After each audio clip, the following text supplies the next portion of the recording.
नमस्कार शेतकरी मित्रांनो, आज आपण आलोय संभाजीनगरमध्ये, छत्रपती संभाजीनगरमध्ये आपण आलो आहोत, गंगापूर तालुक्यामध्ये.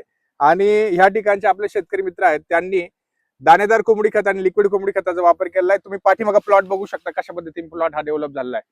आणि ह्या प्लॉटला शेतकरी मित्रांनी फक्त 10 बॅग वापरलेल्या आहेत. त्या पण 2 टप्प्यांमध्ये 5+5 अशा 10 बॅगा वापरल्यात.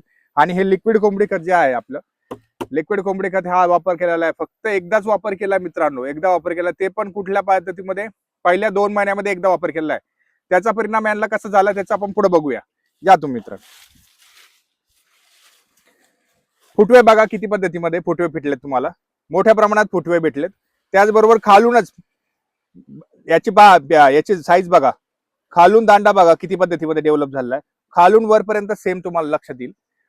हा फक्त 8 महिन्याचा प्लॉट आहे आणि 8 महिन्याच्या प्लॉट मध्ये हा जवळजवळ 16 ते 17 कांड्यावरती ऊस गेला मित्रांनो. हा 8 महिन्यामध्ये 16 ते 17 कांड्यावरती ऊस जातोय. याची हाईट बघू शकता, हाईट किती उंच गेलेली आहे. आज मी 6 फुटाचा आहे, 6 फुटाच्या वरती ही हाईट गेलेली आहे. म्हणजे जवळजवळ आता ही हाईट किती असेल शेतकरी मित्र?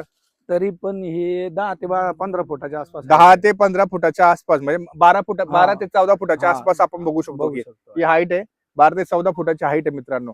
आणि त्याच्यासाठी ऑर्गिकॉनचं दाणेदार कोंबडी खत आणि लिक्विड कोंबडी खत नक्की मागून घ्या मित्रांनो. आणि आजच खाली नंबरवरती कॉन्टॅक्ट करा, लवकरात लवकर मागून घ्या लिक्विड कोंबडी खत आणि दाणेदार कोंबडी खत. धन्यवाद मित्रांनो.